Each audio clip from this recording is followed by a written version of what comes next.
Well, as I've said time and time again in these and different similar circumstances, it is not in the attributions of the Secretary-General to do the legal determination of genocide.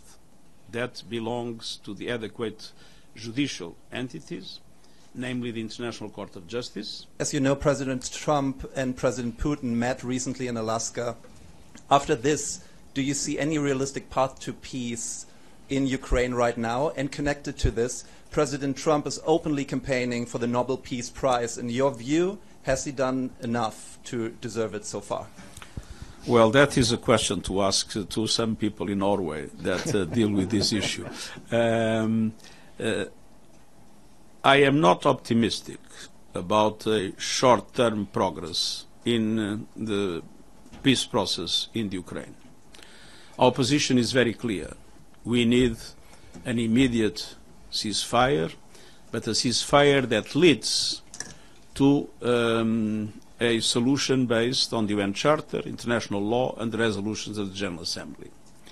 The positions of both sides are now largely incompatible. Is it time for the international community, for the UN, for member states to push for a force to protect civilians in Gaza? I do not think it will be possible to have a force at the present moment. It will be rejected by Israel and I believe rejected by also the United States. We have not the instruments for an effective protection of civilians to the extent that 400 of our staff has been killed. So I would like to have an immediate ceasefire, and having an immediate ceasefire to have an international force able to protect civilians.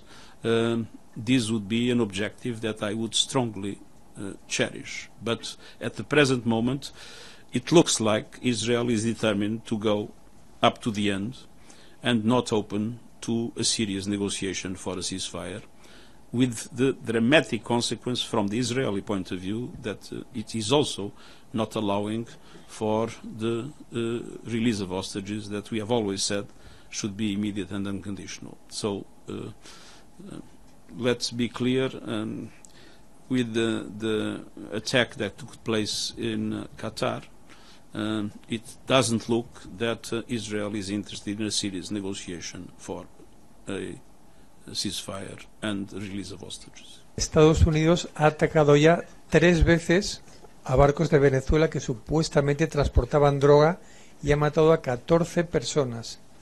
¿Qué piensa de la legalidad de estas acciones? ¿Tiene derecho Estados Unidos a llevarlas a cabo?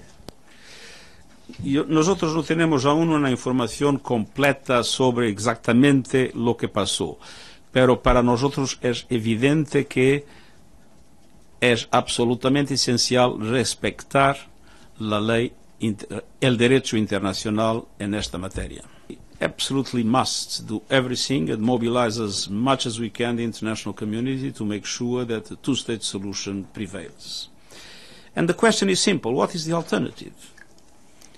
It's a one state in which one people is deprived of basic rights, one state in which one people is moved out of their land. Is this possible in the 21st century? Is this acceptable in the 21st century? I think that Israel must understand that the one-state solution with the subjugation of the Palestinian people without rights is absolutely intolerable. And so the two-state solution remains the only viable alternative to preserve peace. Without a two-state solution, there will be no peace in the Middle East, and extremism will expand everywhere in the world with consequences that I consider extremely, extremely negative. First of all, I believe the Security Council reform is something that makes full sense. Security Council has a composition that doesn't correspond to the world of today.